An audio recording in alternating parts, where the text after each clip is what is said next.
June 22nd, 1941, over 3 million German soldiers, accompanied by around 3,000 tanks and 3,000 planes, suddenly crossed the border of the Soviet Union at 1 a.m. This would be the beginning of the infamous Operation Barbarossa. Mission: destroy Moscow. This operation would be a pivotal moment in the history of World War II, leading to the downfall of the Third Reich, something that many in German-occupied Europe and even Hitler himself would soon find out the hard way. The shocked peoples of the Red Rand were unprepared for such a swift German attack, and even Stalin refused to face the reality that a catastrophic period awaited his country. Though not for the first time. But it still begs the question, why would Germany attack the Soviet Union? Weren't they friendly states that had divided Eastern Europe? Why did the Germans suddenly turn their back on their allies? And why weren't the Russians ready for it? Those are quite the questions you've got there, dear viewer. But in order to get the answers, you'll need to subscribe. Let's go!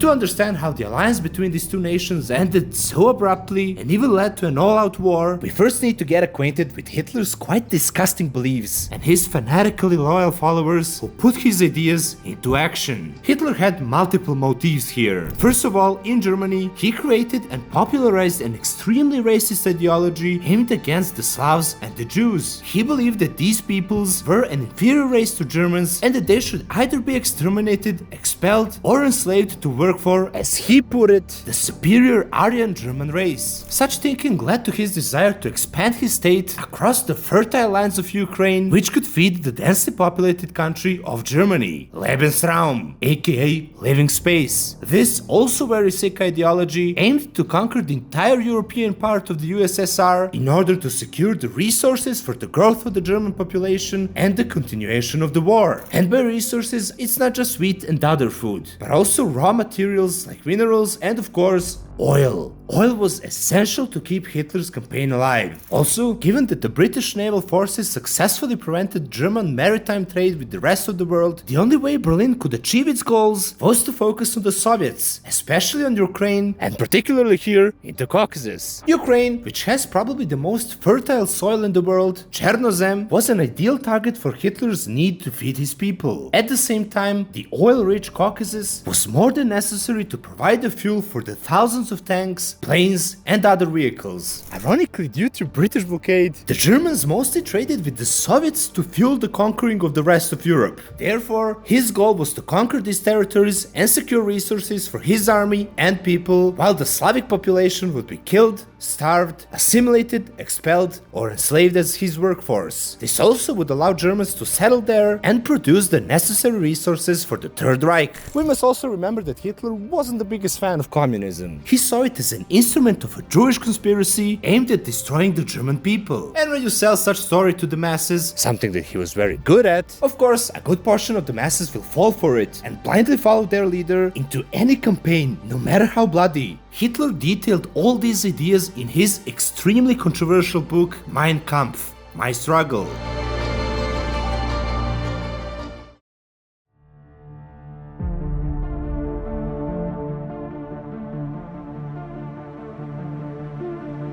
However, in August 1939, Berlin signed a non-aggression pact with Moscow, better known as the Molotov-Ribbentrop Pact. Hitler cleverly played this game in order to avoid worrying about war with the communists and to be able to expand his resource-limited state into a huge portion of Poland, Czechoslovakia, Norway, Denmark, Benelux, France, and the whole of the Balkans. This allowed Germany, which had been in severe economic crisis until Hitler came to power in 1933, to economically prosper, albeit at the expense of the conquered peoples. As a result, his popularity exploded in Germany, which Hitler constantly fueled with his ever greater megalomaniac promises of controlling the rest of Europe. On the other hand, Stalin was very aware that Hitler couldn't stand communists, and was also keenly aware that he was just waiting for an opportunity to deceive and attack him. But for now, this pact allowed the Soviets to expand into the rest of Poland, the Baltics, and to take a bite of Finland, giving them greater distance distance between Moscow and the German border. And although this pact was supposed to last for 10 years, both were aware that this was only a temporary solution and that it was only a matter of time of who would first use the signed paper as toilet paper. Encouraged by his previous victories, Hitler now believed that his army was dramatically superior to the Soviet one. However, even if his army was better, his ego didn't allow him to be reminded that someone who had also conquered all of Europe with his high-quality army had already tried the same thing to the Russians and failed miserably. The Soviets still had a much larger army and a great industrial capacity. German intelligence didn't accurately assess this and believed that the Reich would conquer Moscow in only a few weeks. Additionally, a major boost to his ego came from the Great Purge in the Soviet Union, during which Stalin eliminated a large number of experienced officers out of paranoia that they would overthrow him. Therefore, Hitler wanted to take advantage of the opportunity while Moscow was unprepared, so he wouldn't have to fight on two fronts with all his might. Plus, he was simply obsessed by his shitty ideologies. However, in 1940 and the first half of 1941, Stalin was consuming very strong doses of copium. On the one hand, he feared the abnormal strengthening of his so-called ally, while on the other, he did not want to accept the idea, or rather the fact, that the Germans would attack them. Nonetheless, those years saw the USSR mildly flirting even with the British about a potential cooperation, which became increasingly serious as Operation Barbarossa approached. Stalin tried to maintain peace with Germany, while he himself further strengthened the military and the industrial power of the Soviet Union. Hitler simply had no more patience for negotiations and trade. In 1940, he ordered the drafting of a plan to attack the Soviet Union, which would go down in history as the largest land invasion ever. Not only would it initially involve 3 million German soldiers, but would also involve around 600,000 soldiers from the other Axis powers. Then you had 3,350 tanks, 2,770 planes, 600,000 vehicles, and 600,000 horses. They were to be divided into three army groups, creatively named Army Group North, Center, and South. The Northern Group aimed to capture the Baltic states and quickly seize Leningrad, today's St. Petersburg. The Center's goal was to overrun Belarus and quickly encircle Moscow. Meanwhile, the Southern Group was directed towards Ukraine, and then the orders would be to continue towards the Caucasus for the oil. Essentially, the Germans wanted to occupy the Arkhangelsk-Astrakhan line.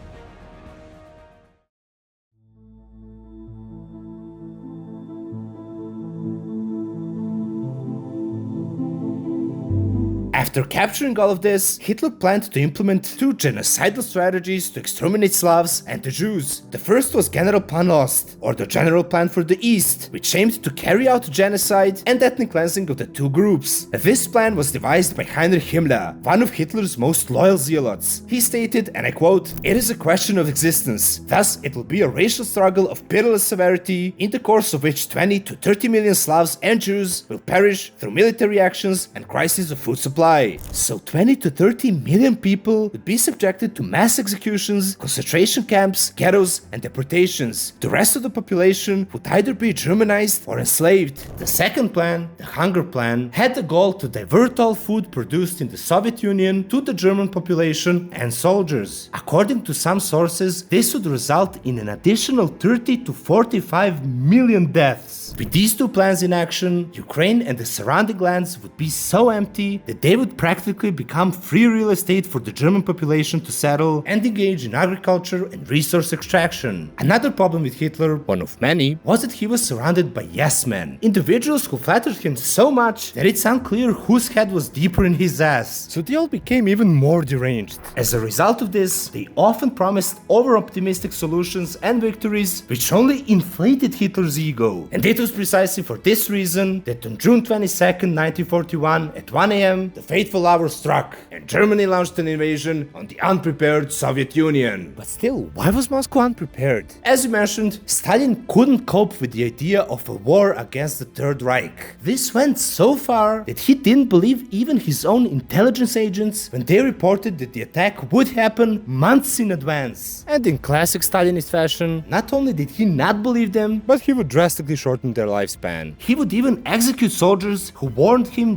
days before the attack. The consequence of the Great Purge was that now, not only did he lack the most experienced officers and advisors around him, but no one even slightly dared to oppose him. Stalin also assessed that Germany wouldn't want to fight both the British and now the Soviets. Well, he assessed it poorly. Due to all of this, the Soviet army was simply unprepared. Not only was it not mobilized, not only were they not on alert, but many soldiers were on vacation, visiting their families. It's summer after all. In fact, Stalin was so delusional that even when the Germans started attacking, he still couldn't believe it. However, as much as he couldn't accept it, the German Air Force, the Luftwaffe, skillfully bombed Soviet airfields, planes, warehouses, tanks, cities, and roads. Meanwhile, German soldiers had long before cut off communication lines between border settlements and the larger cities. This led to huge Soviet losses, forcing Stalin to urgently face the truth and take action. Something that we'll discuss in the next part of this new series that I will never finish. But an important action that you can take is to subscribe. See you all very soon, my good people. Pozdrav!